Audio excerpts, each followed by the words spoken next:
मेरा आज का वीडियो है कैसे पेस मेकर प्रिवेंट कर सकते हैं हम लोग। पेस मेकर क्या है ये आपको पहले समझना पड़ेगा। पेस मेकर एक स्मॉल मेटल बॉक्स है। इसका वेट 50 ग्राम के अंदर रहता है। जनरेटर टाइप का है।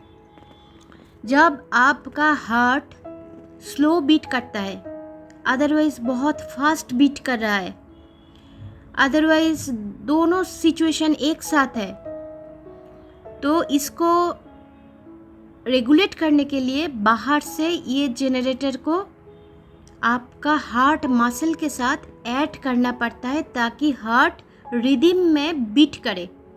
एक्चुअली ये इम्पल्स जनरेट करता है। कंप्यूटर सर्किट है, टाइनी कंप्यूटर सर्किट। आपको तब पता चल गया जो हार्ट कैसे बीट करता है। इसके लिए एक इलेक्ट्रिक पावर की ज़रूरत है। जब आपने बाहर से जनरेटर, अदरवाइज़ बैटरी, अदरवाइज़ जो भी नाम से बोलो, पेसमेकर नहीं लगाया, इतना दिन तो आपने जिंदा थे, उसके मतलब जनरेटर सिस्टम बॉडी के अंदर था, वो कहाँ गया? वो जनरेटर सिस्टम क्या है, इसको बारे में आपको पता चलना चाहिए। इलेक्ट्रोलाइट्स, ये आपने नाम सुना है, ORS के अंदर रहता है इलेक्ट्रोलाइट्स। वो क्या है? मिनरल्स है। कुछ मिनरल्स है जो सेल के अंदर घुसता है, कुछ बाहर आता है, तो डिफरेंस के वजह से जितना मॉलिक्यूल्स घुसता है उतना बाहर नहीं आता है। ये जो डिफरेंस रहता है इसके वजह से एक इलेक्ट्रिकल इम्पल्स जनरेट होती है, इससे मसल मूव करती है। वही सेम सिचुएशन है। इलेक्ट्रोलाइट्स ऐसे ही काम कराते आए हैं आपका हार्ट को। इम्पल्स, इलेक्ट्रिकल इम्पल्स जनरेट किया तो आपका हार्ट इतना दिन तक पंप करते आए हैं। मगर आपने ये जो इलेक्ट्रोलाइट इम्बैलेंस कर डाला है, क्योंकि आपको गलत समझाया गया है। आपको सॉल्ट नुकसान पहुंचाता है। आप सॉल्ट लेने से डरते हो, आप कोलेस्ट्रॉल खाने से डरते हो। ये आपको गलत तरीक़ा से समझाया गया है, इसलिए आप इलेक्ट्रोलाइट इम्बैलेंस हो गया है आपका।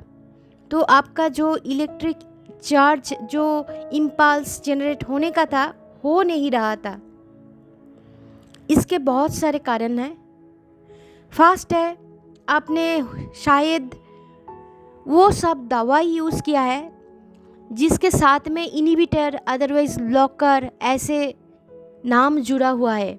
आपका मेडिसिन का नाम अभी गूगल में डालिए और उसका बायोकेमिकल नेम सर्च कीजिए। What is the biochemical name of that medicine बोल के सर्च दीजिए, तो देखना आपका कैल्शियम चैनल ब्लॉकर आ जाता है, बीटा ब्लॉकर आ जाता है। आप खुद ही पेसमेकर का कंडीशन इनवाइट कर लिया। एंटासिड्स लेते हैं। ये सारे सिचुएशन से, ये सारे मेडिसिन से आपका इलेक्ट्रोलाइट इम्बैलेंस हो जाता है।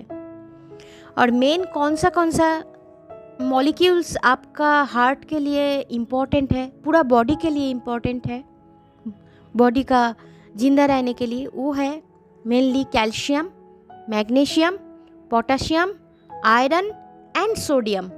कैल्शियम क्या करता है? कैल्शियम हार्ट मसल को कॉन्ट्रैक्ट करते हैं, कोई भी मसल को कॉन्ट्रैक्ट करते हैं। मैग्नीशियम ठीक उल्टा करता है, एक्सपांशन, अदरवाइज रिलैक्सेशन करता है मैग्नीशियम। पोटाशियम क्या करता है? ये हार्ट बीट में काम करता है, मतलब ऐसे नोट जैसा काम करता है, पल्स रेट को कंट्रोल करता है। आयरन, ये काम करने के लिए जो ऑक्सीजन का ज़रूरत पड़ता है, आयरन उसी ऑक्सीजन मॉलिक्यूल को कैरी करके ये सेल में पहुंचा देता है। और सोडियम, ये calcium, magnesium, potassium, iron blood के अंदर कितनी मात्रा में रहेगा ये डिसाइड करता है सोडियम। मगर आपने तो GLP इनहिबिटर लगा लिया, DPP4 इनहिबिटर लगा लिया, एंजियोटेंसिन रिसेप्टर्स ब्लॉकर लगा लिया। ये सारे मेडिसिन्स ने आपका सोडियम पोटाशियम का बैलेंस खो दिया है। कैसे? ये सब मेडिसिन यूज़ करने से आपका सेल के अंदर सोडियम घुस जाता है। सोडियम को किधर रहने का है? ब्लड में रहने का है। आपको हाइपोनेट्रीमिया हो जाता है, मतलब सोडियम का कमी दिखाता है ब्लड में। कैसे? क्योंकि सारे तो घुस गया सेल के अंदर, मगर सेल के अंदर किसको रहने का था? कैल्शियम को, मैग्नीशियम को, पोटाशियम को, आयरन को, मगर सोडियम अकेला ही सारे पोजीशन ले लिया, तो आप डेफिशिएंट हो जाते हो ब्लड में। और ये सारे जो कैल्शियम, मैग्नीशियम, पोटाशियम आप ब्लड टेस्ट करोगे तो अच्छे मात्रा में दिखाता है। क्यों? क्योंकि इसका पोजीशन था सेल में, इसका काम था सेल में, ये सारे ब्लड में आ गया। तो आपको ब्लड टेस्ट से कुछ नहीं पता चलता है, सेल का सिचुएशन खराब होते जा रहा है, आपका बोन्स पोरस होते जा रहा है, मसल्स न्यूट्रिशन कम पड़ गया मसल में, इलेक्ट्रिक इम्पल्स जो जनरेट होने का था वो कम पड़ रहा है, क्योंकि इलेक्ट्रोलाइट्स इम्बैलेंस हो गया है आपके अंदर। इसी सिचुएशन से कैसे आप रिकवर करोगे?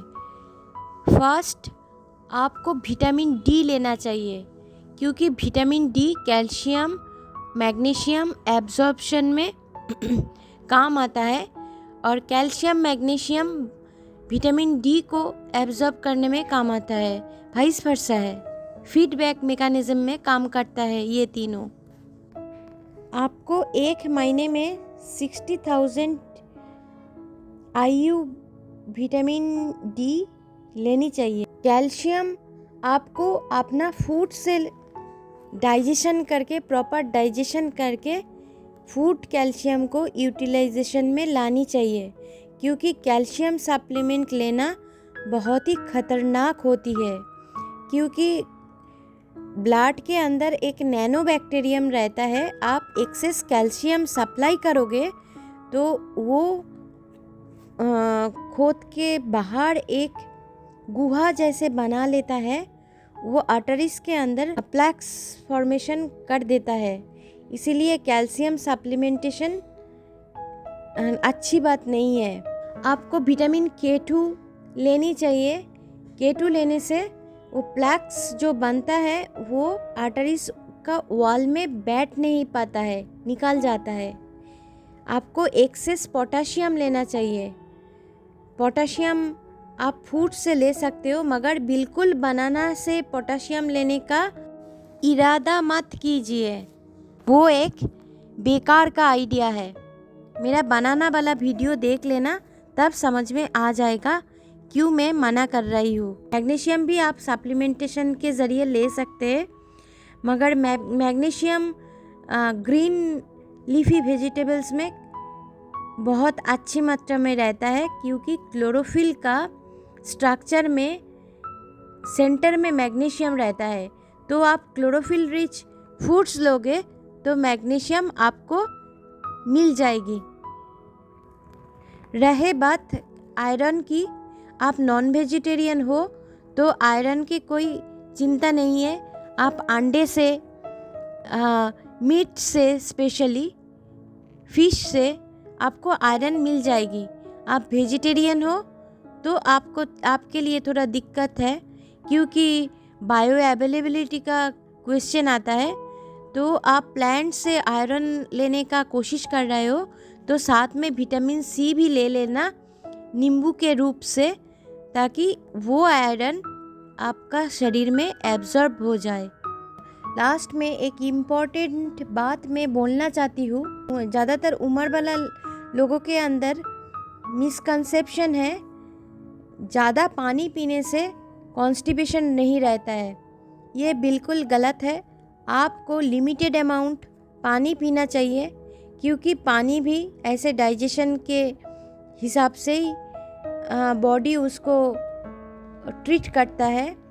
तो आप ज़्यादा पानी पीने से कुछ नहीं होने वाला है। ज़्यादा पानी पीने से आपका सोडियम घट जाता है, तो आपको सोडियम इम्बैलेंस हो जाता है। तो इसलिए आपको मैक्सिमम 3 से 4 लीटर पानी पीना चाहिए, और 1 लीटर पानी में आधा चम्मच नमक डाल के पीना चाहिए। हार्ट हेल्थ अच्छे रखने के लिए लाइट एक्सरसाइज करना, ब्रीदिंग एक्सरसाइज करना ज़रूरी होती है। मगर आप ज़्यादा स्ट्रेस करके एक्सरसाइज करोगे तो वो आपका हार्ट मसल में नुकसान पहुंचाएगा। और स्टैटिन से दूर रहिए।